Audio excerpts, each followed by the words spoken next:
OK വാസുമാഷ് ഇപ്പോൾ പറഞ്ഞതിൽ നിന്നും ഞാൻ മനസ്സിലാക്കുന്നത് അക്രമ രാഷ്ട്രീയമായിരുന്നു അദ്ദേഹത്തിൻ്റെ ഏറ്റവും വലിയ പ്രശ്നം അല്ലേ? എനിക്കൊന്ന് RSS CPIM സംഘർഷം തുടങ്ങിയത് ഒരു 1978 ശേഷമാണ് അല്ലേ? അപ്പോൾ അങ്ങനെയാണെങ്കിൽ ഞാൻ 1969 മുതൽക്ക് ഒരു 80കളുടെ മധ്യകാലം വരെയുള്ള ഒരു കൊലപാതകത്തിൻ്റെ ലിസ്റ്റ് ഞാൻ മാഷക്ക് വായിച്ചു കൊടുക്കാം. വാടിക്കൽ രാമകൃഷ്ണനിൽ തുടങ്ങി PS ശ്രീധരൻ, V ചന്ദ്രശേഖരൻ 70-ൽ കൊല്ലപ്പെടുന്നു, 71-ൽ രാമകൃഷ്ണൻ കൊല്ലപ്പെടുന്നു, 73-ൽ ശ്രീഭക്തൻ, 73-ൽ തന്നെ കരുണാകര കർത്ത, 73-ൽ തന്നെ ശങ്കരനാരായണൻ, 74-ൽ MT കൃഷ്ണൻ, 1978-ൽ പാനുണ്ട ചന്ദ്രൻ, 1978-ൽ തന്നെ പന്തക്കൽ പവിത്രൻ, 78-ൽ പയ്യന്നൂർ രവീന്ദ്രൻ, K ശ്രീധരൻ, മധുസൂദനൻ, AT രാഘവൻ, ഗോപാലകൃഷ്ണൻ.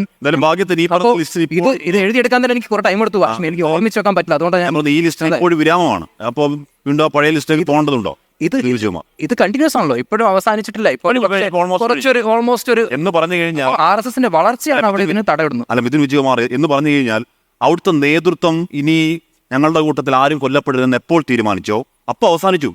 അപ്പോൾ നിന്നു. അപ്പോൾ അവിടെ ചർച്ചകളുണ്ടായി, ഒരു CM ഉണ്ടായി, മധ്യസ്ഥമുണ്ടായി, അതോടൊരു പരിപാടി കഴിഞ്ഞേ. അപ്പോൾ നിർത്താൻ പറ്റും അങ്ങനെ ഞാൻ വിശ്വസിക്കുന്നില്ല. പക്ഷേ RSSന്റെ വളർച്ചയ്ക്കും കൂടെ അതിലൊരു പ്രാധാന്യമുണ്ട്. കാരണം RSS ഈ ഗ്രാമങ്ങളിലൊക്കെ തന്നെ RSS വളർന്നു വരുന്നു. അതിലൊരു കൗണ്ടർ ഫോഴ്സായിട്ട് RSS മാറുമ്പോഴാണ് ഇതിന് പലപ്പോഴും ഒരു എന്താ പറയുക, ഇതിലൊരു ഡിക്ലൈൻ വരുന്നത്.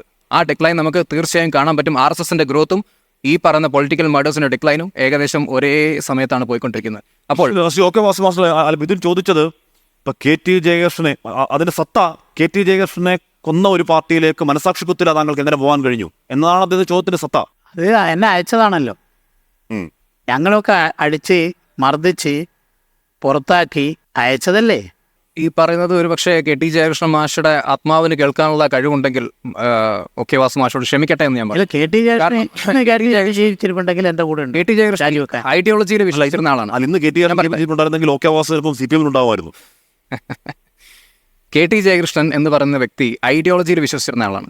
അദ്ദേഹത്തോട് പലതവണ പാർട്ടി കണ്ണൂർ വിട്ട് തിരുവനന്തപുരത്തേക്ക് പോകണമെന്നും പലതവണയായിട്ട് അദ്ദേഹത്തിന് വാർണിംഗ് സിഗ്നൽ പോലെ കൊടുത്തിട്ടുണ്ടായിരുന്നു. പക്ഷേ വേണ്ട, എൻ്റെ രാഷ്ട്രീയം, എൻ്റെ ഐഡിയോളജി, അതിൽ വിശ്വസിക്കുന്ന ആളാണ്, ഞാൻ ഇവിടെ തന്നെ പ്രവർത്തിക്കുമെന്ന് ഉറച്ച് വിശ്വസിച്ച് മരണത്തെ ഭയപ്പെടാതെ പ്രവർത്തിച്ചൊരു വ്യക്തിയാണ്. അങ്ങനെയുള്ള ആളെ ഒരിക്കലും നിങ്ങൾക്ക് ഇതുപോലെ ഒരു വേദിയിൽ വില കുറച്ച് കാണാൻ പറ്റില്ല, അങ്ങനെ പറയാനും പാടില്ല എന്നാണ് ഞാൻ മനസ്സിലാക്കുന്നത്. കാരണം അദ്ദേഹം ഐഡിയോളജി വളരെ സ്ട്രോങ് ആയിരുന്നു. അല്ല, മിഥുൻ വിജയകുമാറിനേക്കാൾ ദീർഘവർഷം ഒരുമിച്ച് തീർച്ചയായും. പക്ഷേ അത്ര പോലും ഞാൻ അദ്ദേഹത്തെ മനസ്സിലാക്കിയ അല്ലെങ്കിൽ OK വാസു മാസ്റ്ററുടെ കൂടെ സഞ്ചരിച്ച പല ആളുകളുമായി സംബന്ധിച്ചിട്ടാണ് ഞാൻ ഈ കാര്യങ്ങളൊക്കെ മനസ്സിലാക്കിയെടുക്കുന്നത്. അപ്പോൾ അവർ പറഞ്ഞത് വെച്ചിട്ട് ഞാൻ മനസ്സിലാക്കുന്നത് KT ജയകൃഷ്ണൻ എന്ന് പറഞ്ഞ വ്യക്തി അദ്ദേഹം ഐഡിയോളജിയിൽ വളരെയധികം ഉറച്ചു വിശ്വസിച്ച ഒരാളാണ്.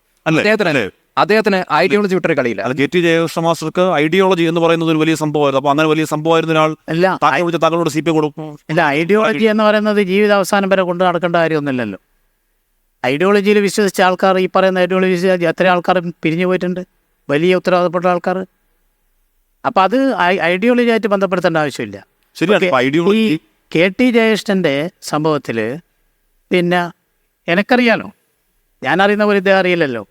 അപ്പോൾ അങ്ങനെയാണെങ്കിൽ ഇത്രയും കാലം ഐഡിയോളജിയിൽ വേണ്ടി പ്രവർത്തിച്ച ഒരാളാണ് അടിക്കുകയും ചെയ്തിട്ട് പുറത്താക്കിയ ചരിത്രം ഏത് സംഘടനയിലാണ്? പുറത്താക്കുന്നതിന് മുമ്പേ നോട്ടീസ് കൊടുക്കണ്ടേ, വിശദീകരണം ചോദിക്കണ്ടേ? അതിൻ്റെ എന്തെങ്കിലും ഒരു പ്രാഥമിക നടപടി സ്വീകരിച്ചിട്ടാണോ OK വാസുവിനെ അശോകനെയും പുറത്താക്കിയത്?